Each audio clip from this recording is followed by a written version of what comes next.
Morning YouTube and good morning Suicide for Celluloid. This is a response to your video on trauma, and I've got some notes here, but I'm out in the wild, so how much I'll be able to stick to them I don't know, but I'll try and keep it relatively short.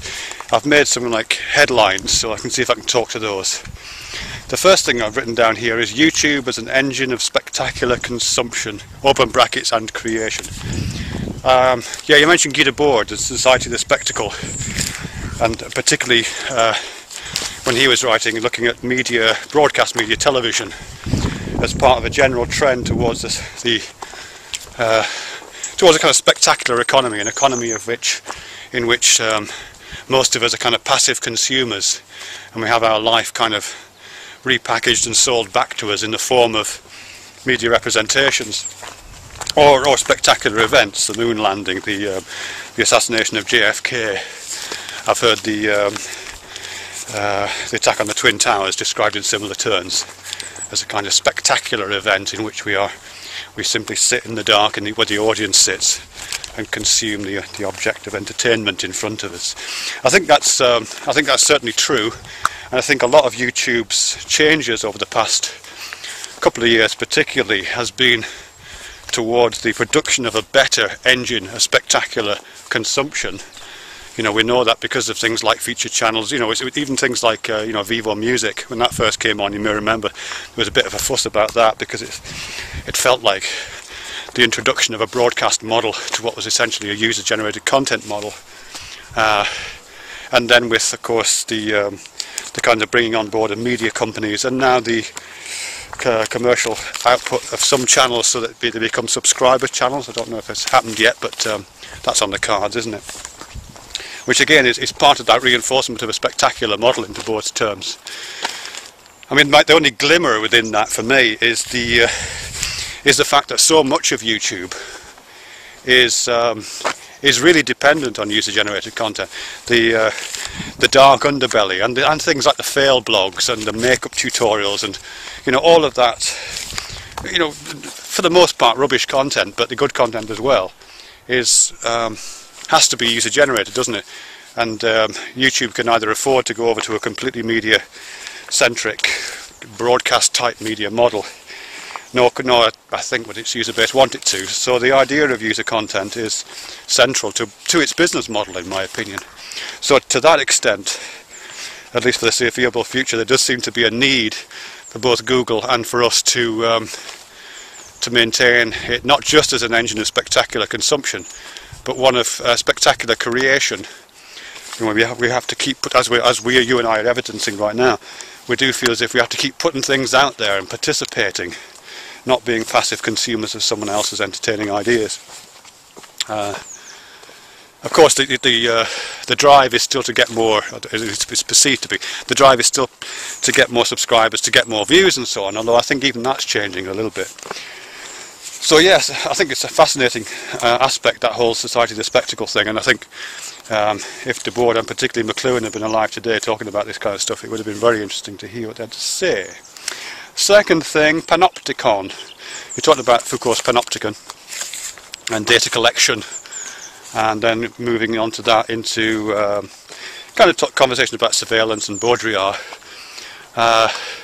And this idea that we are all the panopticon. The headline I've written here is "The panopticon is us," which is true. You know, you're looking at me and I'm looking at you, and we're all looking at one another. And I'm reminded here of The Transparent Society, which is David Brin's book about this, kind of. I made a few videos about this a while back, so I'm really pleased to revisit this actually. David Brin used to write for Wired, and I think he wrote a couple of articles in Wired about what he called the Transparent Society, and then he wrote a book on it. And he's really identifying two kinds of transparency. A transparency which is like the panopticon, a surveillance society like the panopticon, in which all the cameras lead to police headquarters and government headquarters, and we are all subject to that kind of 1984 scrutiny. And then the second one, which he says is more likely to be coming into being, which is an equally surveilled society, probably more surveilled, but in which the cameras lead into the public domain, so we all see one another, what we're doing, and it becomes a society transparent to itself, which I think is fascinating. Interestingly prefigured actually in a really interesting novel written in the 1920s by Yevgeny Zamyatin, Russian novelist, who a novel called We, in which he writes about the city of the future as a city made entirely of glass, in which we all kind of see what one another's doing and inherit one another's behaviour, and there is no hiding place for that. I think that kind of transparency does have effects. I mean, you're talking about effects, and I think one of the effects is to do with and the effect of things like the things you mentioned, presidential candidates talking about basically dismissing 47% of the electorate, or a policeman being caught spraying pepper spray onto protesters, or the things that have happened with the in war zones. I can't remember what it's called now. The helicopter gunship that took out a lot of what seemed to be reporters and just bystanders. The fact that those things are available for general consumption. Those cameras lead into the public domain ultimately, whether it be via WikiLeaks or directly through something like YouTube. It just changed the face of public accountability, doesn't it, really? I mean, to the point now where I think it seems that if something isn't captured on camera, I'm not sure if I trust it.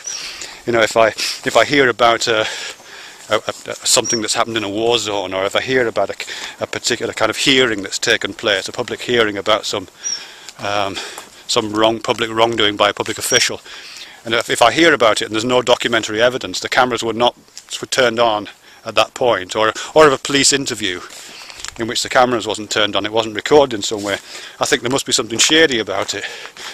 So opacity is beginning to be associated with untrustworthiness, and for something to be trustworthy, it has to be subject to transparency. And I think that there's something very interesting for the future about that, I think, potentially at least. This whole idea of the transparent public domain. The public domain isn't just available to passers-by, and for those people who happen to stumble across that particular arcane document, the public domain is decentered, it's everywhere, it's coterminous in space and time, as you suggest, and anything that's not in the public domain is not to be trusted, something like that. Okay, then you talk about collapse of time. That's really interesting stuff, isn't it? And you talk about Baudrillard's and this whole idea of more real than real, and you cite the Clockwork Orange quote, which is fantastic observation, isn't it, that really? And one of the things I notice about that is to do with the fact that history doesn't go away in the way that it used to, is that history doesn't seem to consolidate in the way that it did. It used to be the case, maybe I'm just being nostalgic here, but it seems to me that it used to be the case that it was far easier for histories to turn into stories, for histories to turn into kind of theories, if you like, for grand narratives to form, which gave accounts of this particular period in history. And it was the story that was the real thing. There was something true about the story which separated it from those details which were lost in time anyway, maybe just captured in black and white photographs. But now it seems to me that that storytelling is less real than it was, and now history is a series of digital captures, isn't it?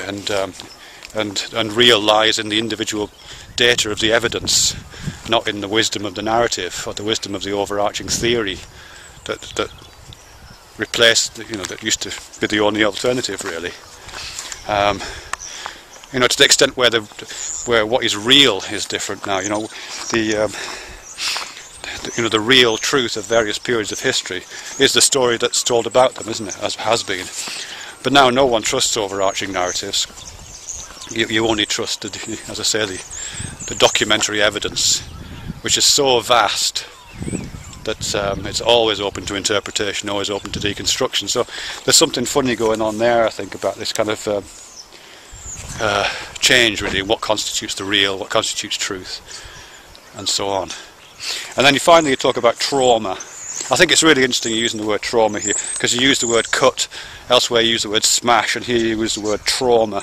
So there's there's lots of what's being invoked is lots of kind of accidents and collisions and crises and injuries, and that may be absolutely appropriate. I don't know, but certainly are things like crises. I don't think is